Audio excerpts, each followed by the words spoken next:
أعوذ بالله من الشيطان الرجيم.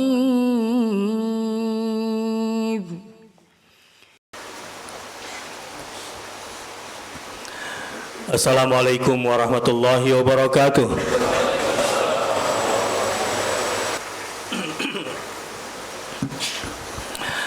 Alhamdulillahil karimir rahman, 'allamal Qur'an, khalaqal insan, 'allamahul bayan. Asyhadu an la ilaha illallah wa asyhadu anna Muhammadar Rasulullah. Allahumma fashalli wa sallim wa barik ala nabiyyina wa habibina wa syafi'ina wa qa'idina wa maulana Muhammadin sallallahu alaihi wasallam wa ala alihi wa sahbihi wasallam. Ya ayyuhalladzina amanu taqullaha haqqa tuqatih wa la tamutunna illa wa antum muslimun. Sidang Jumat rahimakumullah. Keberhasilan kita dari forum Jumatan ini diukur dari tingkat ketakwaan kita setelah ini. Kalau bertambah ketaatan kita kepada Allah, maka berhasillah sholat Jumat kita, dan insya Allah satu Jumat ke depan kita akan berbahagia. Tapi jika hari ini selesai sholat Jumat dan ketakwaan kita tidak bertambah, maka merugilah kita dan sengsaralah kita tanpa panduan ayat-ayat Allah Subhanahu wa Ta'ala. Khutbah Jumat pada hari ini adalah memahami kembali tentang surah Al-Ma'idah, khususnya Al-Ma'idah 51 yang saat ini menjadi perbincangan hangat dan bahkan bisa mengarah kepada kerusuhan sara kalau kita tidak sungguh-sungguh memahami ayat dan peristiwa secara baik. Nanti setelah ini, para jamaah Jumat, silakan membaca dari ayat 48 surah Al-Ma'idah yang akan saya bacakan juga secara sekilas sampai ayat 52 minimal. Kenapa ini perlu saya tekankan latar belakang khutbah ini? Yang pertama, tentu sama-sama kita ketahui, dan saya baru kembali dari beberapa kota, terakhir di kota Medan. Panglima-panglima lapangan yang resah, yang diikuti banyak jamaah, dan simpul-simpul tokoh ini bisa menggerakkan ke arah yang destruktif secara sosial. Umat Islam adalah umat yang menginginkan kedamaian sesuai dengan namanya. Umat Islam di Indonesia ini adalah umat yang berkemajuan, dan insya Allah ke depan akan menjadi model kemajuan bagi bangsa-bangsa lainnya dengan Islam yang dibawanya. Yang kedua, latar belakang ini perlu Anda ketahui, ada yang menabuh generang berbahaya.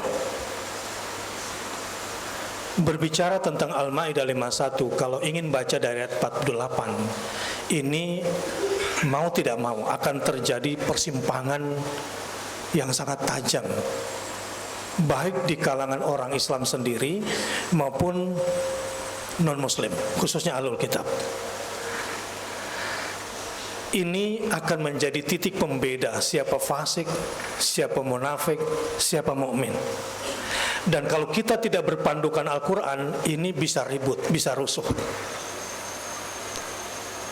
Karenanya latar belakang ketiga di balik khutbah Jumat ini, saya berkepentingan, dan mudah-mudahan khutbah Jumat ini nanti disebarkan untuk menjadi panduan bagi umat Islam dalam menyikapi persoalan ini, agar bukan cuma damai, tapi bertambah keimanan dan bertambah pula kemajuan peradaban umat Islam di Indonesia. Tapi jika salah, ini bisa bermasalah sampai ke tingkat bukan cuma RT RW sekarang yang dideteksi masalah keamanan ini mulai resah, tetapi sampai ke tingkat rumah tangga. Baik, saya ingin cerita sedikit tentang Madinah di mana diturunkannya ayat ini, yang menjadi latar belakang turunnya ayat ini. Yang pertama kali tinggal di Madinah itu bukan orang Arab, tapi Yahudi dan Nasrani, dan berada di daerah-daerah strategis sebelum ada orang Arab di Madinah. Sistem sosial yang berlaku di Madinah sebelum datang orang Arab adalah sistem Yahudi. Baru kemudian datang orang Arab, terutama pasca runtuhnya bendungan Ma'arib. Ya. Bendungan yang membuat orang Arab sejahtera. Jadi kalau berjalan dari Yaman ke Syam selama 40 hari 40 malam, orang-orang yang melakukan perjalanan panjang ini nggak perlu takut lapar, karena bendungan ini menjadi pengairan yang menyuburkan tanah. Jadi kalau ada istilah suburnya Mesir dan Sudan adalah hadiahnya sungai Nil dalam pepatah bahasa Arab, maka suburnya Yaman sampai Syam adalah karena bendungan Ma'arib yang kemudian runtuh. Bendungan Ma'arib ini runtuh. Ini saya ceritakan karena terkait dengan kondisi Indonesia. Runtuhnya bendungan Ma'arib yang merupakan sumber daripada ekonomi masyarakat dari Yaman sampai Syam ini digerogoti pondasinya oleh tikus. Sehingga orang di Yaman sampai Syam itu bermasalah ekonominya, karena tikus yang menggerogoti pondasi daripada bendungan ini. Akibat kesombongan mereka, dan mereka sudah jauh dari Allah Subhanahu wa taala. Pondasi ekonomi Indonesia tentu ada tikusnya sendiri yang berkerah putih. Dan Indonesia akan kehilangan keberkahannya. Ini kasus. Datanglah orang Arab ke Madinah. Di Madinah mereka tinggal sebagai pendatang di daerah-daerah yang tidak strategis, dan mereka tunduk kepada sistem Yahudi yang saat itu tingkat kelicikannya sangat tinggi, seperti sering kita dengar pertikaian antara suku Khazraj dan suku Aus dan Khazraj. Orang Yahudi ada Bani Nadir, Bani Quraidah, Bani Qainuqa yang sering memperalat Arab ini. Datang Islam ke Madinah, tercerahkan, sampai kemudian eksislah Islam di Madinah, dan Yahudi mulai cemburu, dan sifat mereka yang licik terus dikembangkan. Rasul kemudian membuat piagam Madinah sebagai perjanjian Islam sebagai yang rahmatan lil alamin. Tapi tetap saja Yahudi adalah Yahudi. Apa yang terjadi? Perang Uhud. Dari 1000 pasukan Uhud, 300 mangkir karena terprovokasi oleh Yahudi ini. Perang Uhud terjadi, banyak nyawa hilang. Syuhada Uhud sampai 70 orang. Kekurangan harta. Perang Uhud ini motifnya sebetulnya karena desakan orang-orang muda yang tidak ikut di perang Badar dan menginginkan syahid. Mendesak Rasul jangan ambil posisi bertahan. Orang muda ingin posisinya ofensif. Akhirnya ketemu di tengah setelah di demo usai sholat Jumat. Jadi demonstrasi juga pernah terjadi lah di zaman Rasul itu, ketika anak-anak muda ini ingin agar Rasul tidak gunakan strategi defensif, inginnya ofensif. Rasul akhirnya kita ambil di tengah, di perbatasan Madinah, persis di Gunung Uhud. Biasanya Rasulullah dalam peperangan selalu mencari posisi strategisnya itu dari 2 titik. 1, menguasai perbukitan. 2, menguasai air sebagai sumber logistiknya. Kalah dalam pengertian awalnya, akhirnya menang tentu. Di mana sisi kalahnya? Karena 50 pemanah yang diamanahkan jangan turun tergiur ghanimah. Inilah yang terjadi dengan umat Islam sebagian di Indonesia kira-kira gitu. Ingin dapat ghanimah, sehingga tidak berposisi sebagai muslim nasionalis yang berdaulat di negerinya sendiri. Dia jual negeri ini untuk dapat uang. Dengan semua embel-embel agamanya, sebetulnya kebanyakan orang kita itu imannya setipis uang kertas. Ini yang terjadi. Karena umat kehilangan harta, kehilangan nyawa, dan luka-luka belum kering, pasukan multi kafir sudah siap di luar Madinah di arah Babul Awali. Ada perang lanjutan sebetulnya. Jadi ancaman untuk orang Islam itu usai perang Uhud itu masih ada lagi satu peristiwa. Sehingga orang-orang munafik 300 yang tidak ikut perang dan dia berislam itu melihat orang-orang Islam pulang dalam keadaan terpecah belah dengan semua situasinya, merasa dirinya di atas angin. Kemunafikannya bertambah. Kenapa bertambah kemunafikannya? Melihat Yahudi dan Nasrani eksis, bersatu, kuat, utuh secara ekonomi, ngelihat umat Islam terpecah belah, susah, kehilangan nyawa, kehilangan harta, maka berpihaklah ke Yahudi. Itu situasinya. Turunlah surah Al-Maidah 51. Ya ayyuhalladzina amanu la tattakhidul yahuda wan nasara awliya ba'dhum awliya'u ba'd. Wahai orang-orang yang beriman, ya, janganlah kau jadikan Yahudi dan Nasrani sebagai aulia. Ini memang pendefinisian tentang aulia di Indonesia ini ributlah. Yang mukmin punya definisi, yang fasik punya definisi, yang munafik juga main di abu-abu. Dia akan bikin tafsir sendiri setelah ini. Ini persimpangan berbahayanya, mulai dari dasar ideologi kata aulianya. Ba'duhum awliya'u ba'd. Sebagian mereka menjadi pemimpin sebagai yang lain. Jadi gini, Allah yang mau kita ini memang sudah dibagi. Kalau Allah berkehendak, dijadikannya kamu umat yang bersatu. Tapi Allah tidak mau itu. Allah mau Yahudi sudah ada sebelum kalian, Nasrani sudah ada sebelum kalian, dengan semua pura-pura andalnya kamu diadakan, dan kamu harus memimpin dirimu sendiri. Jangan jadikan mereka sebagai pemimpin, karena mereka sudah berangkat dari sesuatu yang keliru. Kalau Anda nggak percaya, Anda jalan ke Eropa atau ke Amerika, bagaimana cara mereka memandang Anda? Anda adalah orang yang beragama keturunan budak yang bernama Hajar itu. Budaknya Sarah. Dari awal sudah seperti itu cara pandang. Suka atau tidak suka, kalian yang berislam ini adalah orang yang beragama keturunan budak. Dan Anda bagi orang Yahudi adalah hewan tunggangan yang boleh ditunggangi. Dalam doktrin protokoler mereka pun demikian. Menzinahi goyim, orang Yahudi laki-laki menzinahi muslim perempuan, itu dapat pahala. Kalau perempuan itu goyim, kafir lah bahasa mereka. Kembali, ba'duhum awliya'u ba'd. Masing-masing sudah ada pemimpinnya. Sebelum terlalu jauh, Nabi Musa alaihissalam menikah dengan putri siapa? Syuaib. Musa keturunan Bani Israel, Syuaib keturunan Arab. Jadi Arab dan Israel dulu dari zaman Nabi Syuaib itu sudah damai sebetulnya. Jadi kehidupan itu sudah berlangsung. Setelah Zionis datang ini, pasca perang dunia ke-1 dan dunia kedua, diporak-porandakan lagi. Ya, diporak-porandakan lagi karena superioritas dan kesombongan yang mereka lakukan. Indonesia damai.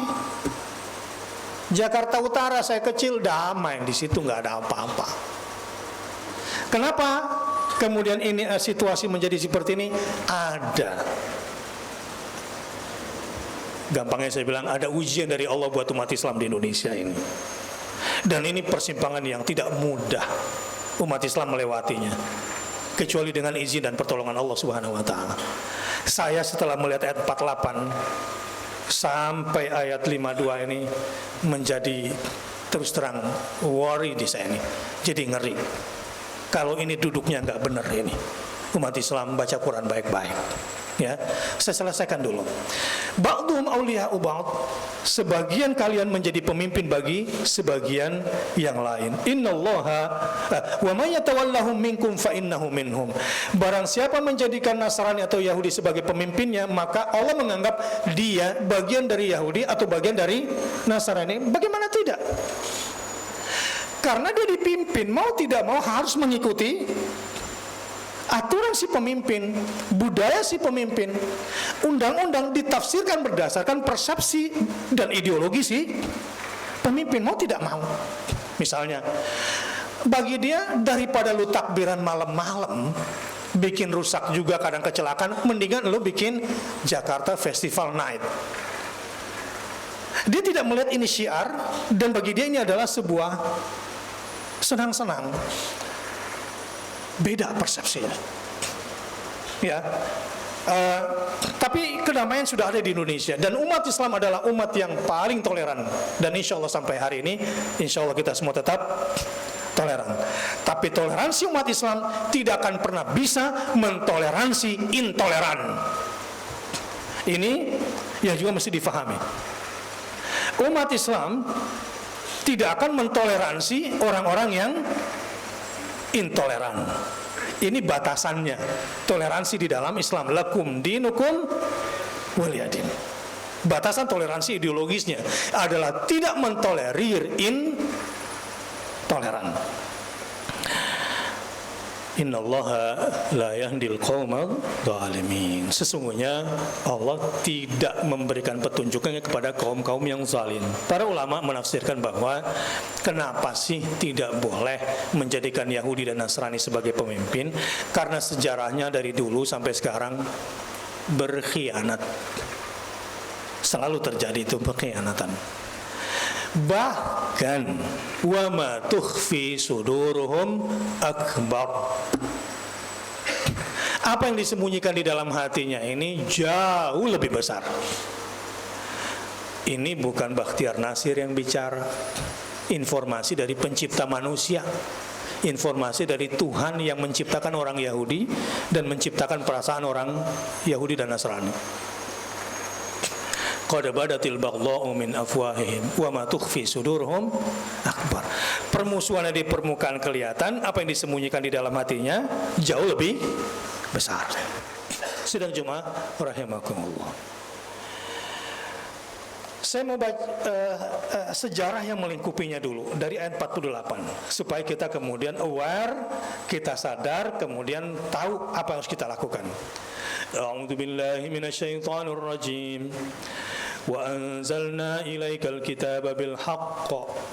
Dan kami telah menurunkan kepadamu Al-Quran dengan membawa kebenaran. Isinya benar, prosesnya benar, dan turun dari yang maha benar. Al-Haq di sini. Jadi Quran itu isinya benar. Hermeneutika, sebuah metode ilmiah berangkat dari curiga, cocok diterapkan di Bible. Karena semua orang sudah sepakat, termasuk Yahudi dan Nasrani, bahwa sudah ada sisipan kata-kata manusia di dalam Bible. Sehingga untuk menangkap pesan Tuhan yang asli, perlu pendekatan curiga terhadap kitab suci. Beda dengan Quran, la raiba fi. Kalau Anda sudah curiga sama Quran, gak akan dapat apa-apa dari Al-Quran. Karena tidak ada keraguan di dalamnya. Jadi secara metodologi berbeda. Karenanya ada tadabbur, ada tafsir. Metodologi memahami Al-Quran pun dijelaskan. Cara bacanya pun jangan terlalu cepat, supaya Allah kumpulkan pemahamannya di dalam hati kamu dan dibacakan lagi supaya gampang kamu loading. La tuharrik bihi lisanaka lita'jala bi inna alaina jam'ahu wa qur'ana. Target kedua, metodologi ingin memahami Quran ketika membacanya juga dijelaskan. Fa idza qara'nahu fattabi' qur'ana. Baca Quran itu jangan pakai pendekatan luar Quran, hermeneutik atau yang lain. Kamu akan kacau terpelanting. Bacalah Quran persis seperti Allah bacakan kepada Jibril, Jibril bacakan kepada Muhammad SAW, Muhammad bacakan kepada para sahabat, sahabat kepada tabi'in, dan sampai yang sekarang yang punya ijazah. Cara membaca huruf, dari mana keluarnya huruf. Ini kalau saya jadi makmum kadang-kadang suka sebel, imam bacanya hidung semua. A'udzubillahi minasyaitonirrajim. Bismillahirrahmanirrahim. Hidung semua suaranya. Ini enggak belajar ini. Ini siapa orang tuanya nih, kok punya anak kayak begini jadi imam. Tapi terlanjur sudah tua gitu. Itu gara-gara membaca Quran tidak seperti yang dibacakan. Itu metodologinya. Kenapa harus begitu? Kalau enggak begitu, kamu enggak akan dapat yang namanya summa inna alaina bayana. Keterangannya kamu enggak dapat. Untuk mendapatkan bayan dari Allah, keterangan tafsir yang benar, harus fattabi' Qur'ana. Ini Al-Quran. Apa fungsi Al-Quran di hadapan Bible dan kitab-kitab suci yang lain kalau masih ada? musaddiqal lima baina yadayhi minal kitabi wa muhaiminan alaih. Dua fungsi Al-Quran di hadapan Bible minimal. Apa itu? Membenarkan apa yang sebelumnya, yaitu kitab-kitab yang diturunkan sebelumnya. Jadi fungsi Quran adalah melestarikan nilai-nilai universal yang ada dalam Taurat dan Injil. Andai tidak ada Quran, habis itu Injil, habis itu Taurat, diporak-porandakan oleh mereka, menafsirkan sesuai hawa nafsunya. Yang kedua, apa fungsi Quran? Adalah sebagai muhaiminan, terjemahannya di sini sebagai batu ujian terhadap kitab-kitab yang lain itu, untuk memelihara sekaligus juga menguji kebenarannya. Jadi kalau belajar ilmu perbandingan agama, tujuannya bukan tambah kacau agamamu. Ada jurusan perbandingan agama, setelah kuliah jurusan perbandingan agama malah nggak sholat gitu. Atau malah kayak orang Kristen, kayak orang Yahudi cara ibadahnya, bahkan sampai cara berpikirnya. Enggak begitu. Mempelajari Al-Quran, mempelajari Bible sebagai perbandingan di sini sesungguhnya adalah kalau tidak cocok dengan Al-Quran, maka apa yang ada di dalam Taurat dan Injil itu pasti nggak benar. Dan sebetulnya juga nggak perlu baca lagi itu semua. Umar dimarahi Rasulullah ketika membaca Taurat, ingin tahu isinya Taurat, ngapain baca itu? Semua sudah Allah langsung yang meluruskan apa yang bengkok, di situ sudah ada semua kontennya. Itu dua peran Al-Quran di hadapan Bible. Fahkum bainahum bima anzalallah, maka putuskanlah perkara di hadapan mereka itu menurut apa yang Allah turunkan. Wala tattabi ahwa'ahum, dan janganlah kamu mengikuti hawa nafsu mereka. Amma ja'aka minal haq, dengan meninggalkan kebenaran yang sudah datang pada kamu. Misalnya Al-Maidah 51. Jangan ditinggalin, pakai itu. Saya berbicara ini nggak punya tendensi politik. Saya Bakhtiar Nasir, tidak menjadi tim ses Agus. Saya Bakhtiar Nasir, tidak menjadi tim ses Anies. Bahkan saya berikrar, nggak penting petahana ini jatuh atau naik lagi, nggak penting buat saya.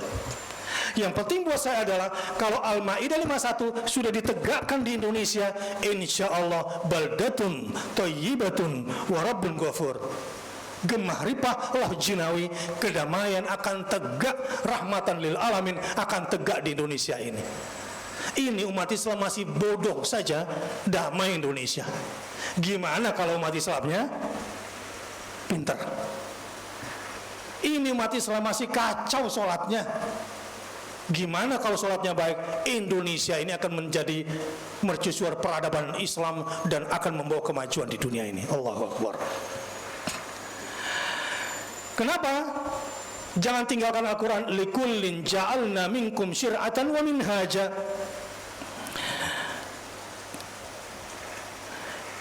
Untuk tiap-tiap umat di antara kamu, kami berikan aturan dan jalan yang terang. Jadi masing-masing sudah ada aturannya. Kamu harus dipimpin oleh orang kamu, dia harus dipimpin oleh orang dia. Jadi di Amerika demokratis, kalau ada orang Katolik milih orang Katolik. Demokratis kalau orang Judeo-Christian milih orang sesukunya. Itu demokratis. Enggak sara. Enggak sara di Amerika kalau ada orang Katolik mempromosikan hanya memilih orang Katolik. Itu enggak sara di Amerika. Enggak dibilang sara kalau orang Jawa yang dominan di Jakarta ini milih orang Jawa. Enggak sara, bagian dari demokrasi. Kita yang dibodoh-bodohi selama ini. Kenapa? Karena populasi pemilih Muslim di Jakarta ini itu sampai 93%. Jadi sebetulnya yang membuat ini sara itu yang 7%. Demokratis kalau umat Islam ini memilih sesama umat Islam. Yang sara itu kalau dia warga negara Indonesia, non Muslim, dilarang ikut pilkada, itu sara. Dia non Muslim, punya warga negara Indonesia, nggak boleh ikut pilkada, itu syarat. Dia boleh ikut, tetapi muslim memilih muslim ini bukan syarat. Ini demokratis, jelas ya? Jelas. Jadi fahkum, bahkan perintahnya, tegakkanlah aturan kepada mereka seperti yang diturunkan oleh Allah Subhanahu wa taala. Walau sya'allahu laja'alakum ummatan wahidah walakin liyabluwakum fima atakum. Kami berikan jalan yang terang. Maksud saya mulai dari atas dulu. Maka putuskanlah perkara mereka menurut apa yang Allah turunkan, dan janganlah kamu mengikuti hawa nafsu mereka dengan meninggalkan kebenaran yang telah datang kepadamu. Untuk tiap-tiap umat di antara kamu kami berikan aturan dan jalan yang terang. Sekiranya Allah menghendaki, nih kalau Allah mau, niscaya kamu dijadikannya satu umat saja, nggak perlu ada Yahudi, Nasrani dan Muslim, kalau Allah mau. Lalu apa maunya Allah? Kenapa sih harus ada Yahudi, Nasrani, dan Muslim? Misalnya orang-orang yang putus asa, udah tinggalkan agamamu, jadi orang Indonesia saja. Misalnya ada begitu, udah jadi orang Indonesia aja, tinggalkan agamamu. Ini putus asa nih orang ini. Indonesia itu nggak ada bro tanpa Islam. Tuh lihat tuh, sila pertama apa? Ketuhanan yang Maha Esa. Indonesia atas berkat siapa bisa merdeka? Rahmat. Ini sudah undang-undang dasar. Jadi kalau Anda bilang kamu pakai agama, Anda sudah bertentangan dengan Pancasila. Anda bertentangan dengan undang-undang dasar. Sebab beragama itu dijamin di Indonesia ini. Jelas. Jadi jangan mau dikeluarkan dari agamamu. Lanjut. Lalu kenapa harus ada Yahudi, Nasrani, dan Muslim? Kan pusing, kata orang yang putus asa. Tetapi Allah hendak menguji kamu terhadap pemberiannya kepadamu. Oh, ini ujian. Oke. Ujian Yahudi, ujian Nasrani, ujian Muslim, ini goalsnya apa Tuhan? Fastabiqul khairat. Maka berlomba-lombalah berbuat kebajikan. Bukan lomba-lomba siapa yang paling anarkis, lomba-lomba banyak-banyakan, lomba-lomba keras-kerasan takbir, bukan. Fastabiqul khairat bukan digunakan sesama muslim. Ini seringkali ayat ini kacau. Berlomba-lomba dalam kebajikan itu antara muslim dan non-muslim. Artinya muslim harus lebih tertib, lebih bersih, lebih aman, lebih disiplin, lebih damai, lebih baik, lebih kerja keras, ya, lebih menjaga ketertiban, lebih dibanding yang non-muslim. Ini maksud Allah kenapa dijadikannya kamu berbeda-beda. Jelas. Lanjut. Ditekankan sekali lagi. Yang pertama, jangan ikuti hawa nafsu mereka dengan meninggalkan kebenaran pada kamu. Di ayat ini diulang lagi. Wa alaikum bainahum bima anzalallahu wa la tattabi ahwa'ahum wahdharhum ayyaftinuka am ba'dhi ma anzalallahu ilaik. Ini yang saya bilang bahaya tadi di awal. Kalau kita nggak pandai menempatkan peristiwa ini secara Qur'ani, ini rusuh ini. Dan hendaklah kamu memutuskan perkara di antara mereka menurut apa yang diturunkan Allah kepadamu. Indonesia ini nggak rusuh, Jakarta nggak rusuh kalau orang Islam nggak dibilang sara memilih Muslim. Tapi kalau orang Islam sudah dibilang sara memilih Muslim, ini kiai-kiai nggak bisa larang. Mendingan gue tinggal ke pesantren, terserah diambil keputusan kalau dituduh sara. Wala tattabi ahwa'ahum, dan janganlah kamu mengikuti hawa nafsu mereka. Cuma setelah ini di ayat berikutnya dikasih tahu lagi. Wahdharhum ayyaftinuka an ba'dhi ma anzalallahu ilaika, dan berhati-hatilah kamu terhadap mereka supaya mereka tidak memalingkan kamu dari sebagian apa yang telah diturunkan Allah kepadamu. Ini nih sekarang luar biasa. kamu sedang dikeluarkan dari agama kamu, dari keyakinan kamu dengan berbagai macam manuver. Dan ini akan ada korban. Quran yang mengatakan itu. Akan ada korban dari orang fasik, akan ada korban dari orang munafik. Dan ini akan ada perang statement secara ideologi. Saya beritahu lanjutannya.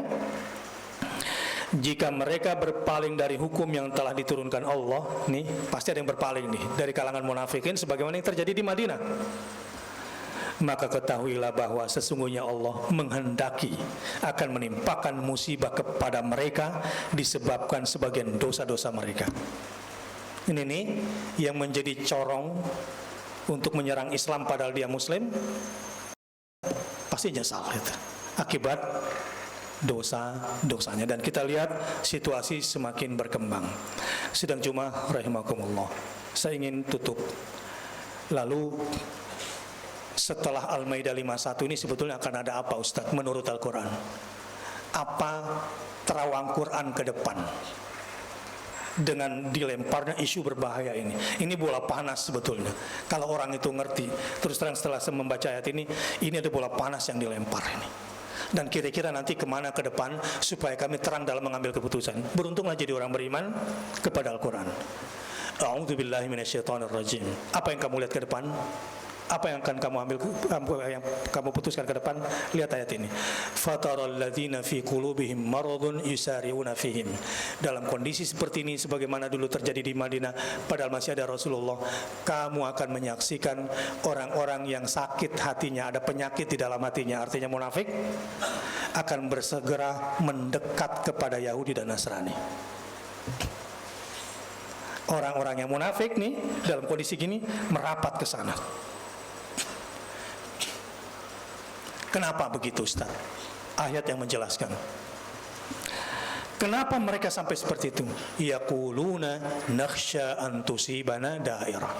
Kalau kami enggak mendekat kepada mereka, wah kami enggak akan dapat proyek, kami akan enggak dapat rezeki, kami akan susah diintervensi asing, proyek-proyek infrastruktur akan susah semua karena mereka yang menguasai ini semua, proyek-proyek ini semua, Indonesia akan bangkrut, akan kacau, akan chaos, bla bla bla bla macam-macam.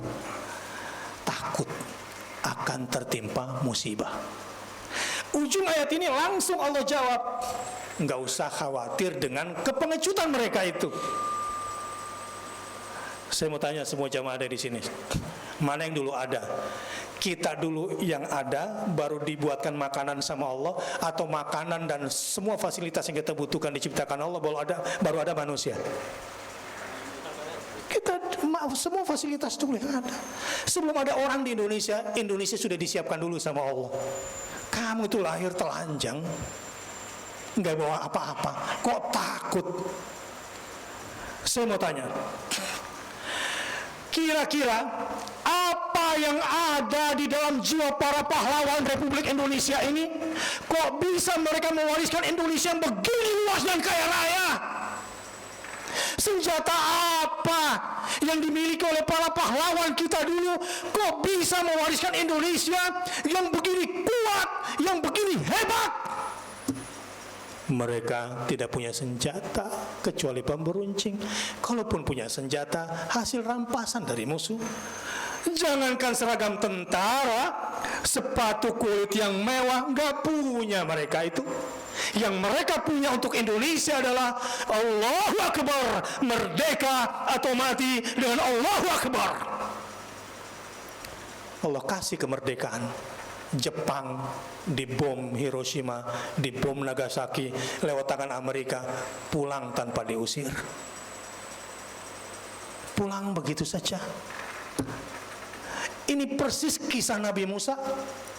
Dikejar Fir'aun, semua panglimanya ikut, dilelepin di laut. Karena Allah hendak mewariskan negara Mesir yang gemah ripah laut Cinawi kepada orang-orang Mesir yang saat itu tertindas. Allah punya kuasa. Jadi jangan takut. Lalu ujungnya kemana?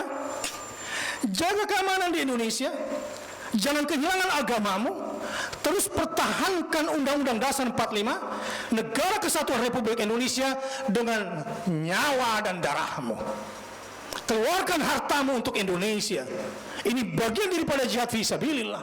Ketika mereka bawa uang tak berseri untuk Indonesia, membayar para pengkhianat-pengkhianat negeri ini, menjual bangsa ini, satu orang asing punya 5 juta hektar Indonesia, ini tidak berkeadilan sosial. Kalau kamu berjuang, fa'asallahu ayyatiya bil fath. Allah akan berikan kemenangan sama kamu seperti Allah berikan kemenangan di Madinah kepada Rasulullah. Tapi kalau kamu nggak berjuang atau kamu terlalu lemah, amrin min indi, Allah bilang, kalaupun kemudian dia tetap berkuasa, tapi Allah punya urusan lain yang akan diberikannya kepada kamu. Itu yang kedua. Apa?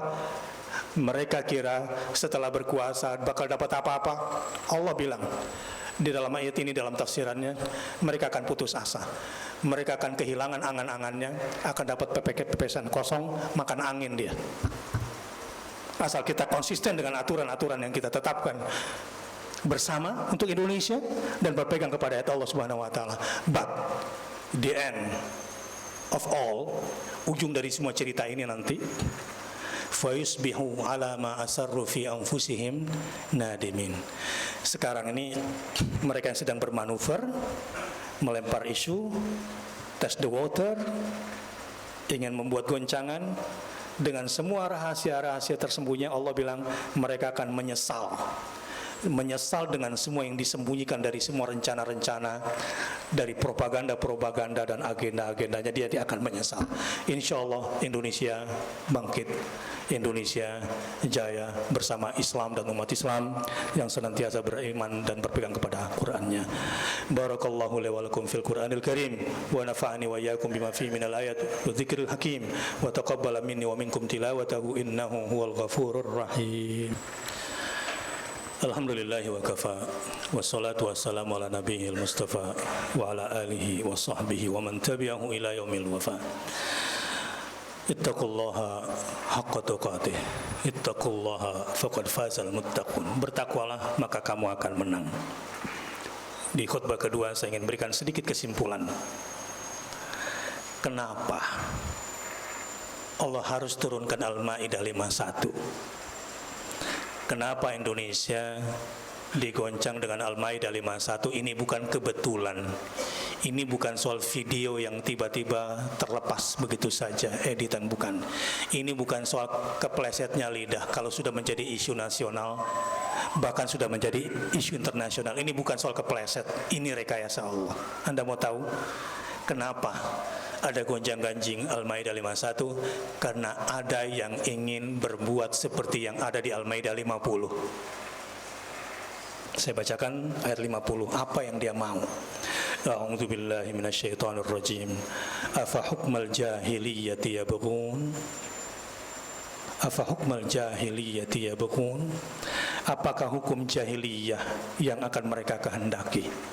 Enggak ada lagi ketuhanan yang Maha Esa, ketuhanan saja, mau Tuhannya kodok, mau Tuhannya tembok, mau Tuhannya binatang, pokoknya bertuhan. Enggak penting kemanusiaan yang adil dan beradab, dihapus adil dan beradabnya, pokoknya manusia. Mau kelakuannya kayak binatang, makanan, cara mencari makannya kayak hewan, enggak penting. Dia maunya kemanusiaan saja. Dia maunya persatuan global, enggak mau ada persatuan Indonesia. Sebab kalau orang Indonesia bersatu, kuat. Dia maunya persatuan doang. Dia enggak mau ada kerakyatan yang dipimpin oleh hikmah. Hapus semua. Enggak perlu hikmah, kebijaksanaan dalam permusyawaratan, perwakilan, enggak mau. Kerakyatan dipimpin oleh yang populer, yang punya duit, yang kuat. Dia enggak mau ada keadilan sosial. Keadilan hanya bagi yang menang. Afa hukmal jahiliyati yabghun? Apakah hukum jahiliyah yang mereka kehendaki? Wa man ahsanu minallahi hukman liqaumin yuqinun. Dan hukum siapakah yang lebih baik dibanding hukum Allah bagi orang-orang yang yakin kepada Allah Al-Hakamul Adil, penentu hukum, pemutus perkara yang paling adil. Innallaha wa malaikatahu yusholluna 'alan nabi ya ayyuhalladzina amanu shallu 'alaihi wa sallimu taslima. Bersalawat untuk Nabi Muhammad sallallahu alaihi wasallam. Bersalawatlah. Allahumma shalli ala Muhammad wa ala ali Muhammad.